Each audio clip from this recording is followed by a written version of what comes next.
السلام علیکم۔ S an Islamic history میں خوش آمدید۔ بسم اللہ الرحمن الرحیم۔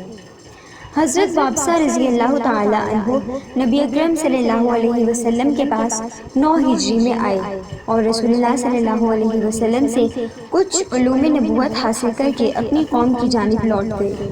حضرت وابصہ رضی اللہ تعالی عنہ کا بیان ہے کہ میں رسول اللہ صلی اللہ علیہ وسلم کے پاس آیا تاکہ میں آپ سے امور خیر و بھلائی اور گناہوں کے کام پوچھوں اور خیر و بھلائی کے کام خوب کروں اور گناہوں معاصی کے قریب بھی نہ بھٹکوں۔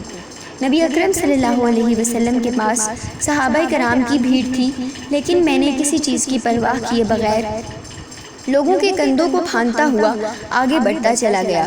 لوگوں نے ہر ممکن روکنے کی کوشش کی مگر میں نے کسی کی نہ سنی اور یہ کہا تم لوگ مجھے مت روکو، جانے دو، کیونکہ رسول اللہ صلی اللہ علیہ وسلم سے مجھے بے پناہ محبت ہے اور آپ کی ذات عالی میری جان سے زیادہ مجھے عزیز ہے، میں آپ کے قریب ہی بیٹھوں گا۔ یہ سن کر نبی اکرم صلی اللہ علیہ وسلم نے ارشاد فرمایا، اے وابصہ تم مجھ سے قریب ہو جاؤ۔ میں آپ سے اتنا قریب ہو گیا کہ میرے گھٹنے آپ کے گھٹنے سے مل گئے۔ پھر آپ نے ارشاد فرمایا، اے وابصہ تمہارے آنے کا مقصد بتا دوں اور تم جس سوال کو لے کر آئے ہو اسے بھی بتا دوں؟ میں نے عرض کیا، اے اللہ کے رسول ضرور بتائیے۔ آپ صلی اللہ علیہ وسلم نے فرمایا، تم میرے پاس نیکی اور گناہ کے کام پوچھنے آئے ہو؟ میں نے عرض کیا، جی ہاں اے اللہ کے رسول۔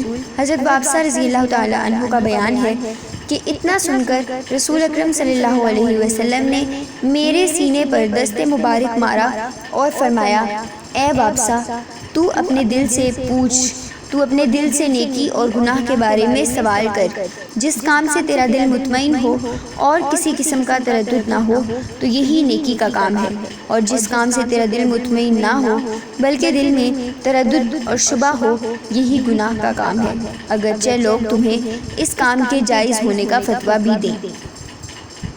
ابو راشد ارزق کہتے ہیں کہ جب کبھی میں حضرت وابصہ کے پاس آیا تو آپ کے ہاتھ میں قرآن کریم کھلا ہوا پایا اور قرآن کریم پڑھتے وقت اس قدر روتے ہوئے دیکھا کہ مصحف کے صفحات آنسوؤں سے تر ہو جاتے تھے۔ حضرت وابصہ رضی اللہ تعالی عنہ نے کوفہ میں سکونت اختیار کر لی تھی، پھر وہاں سے رقہ چلے گئے اور رقہ میں ہی ان کا انتقال ہوا۔ ناظرین، اگر آپ کو ہماری یہ ویڈیو پسند آئی ہو تو ہماری ویڈیو کو لائک کریں اور ہمارے چینل کو سبسکرائب کر دیں۔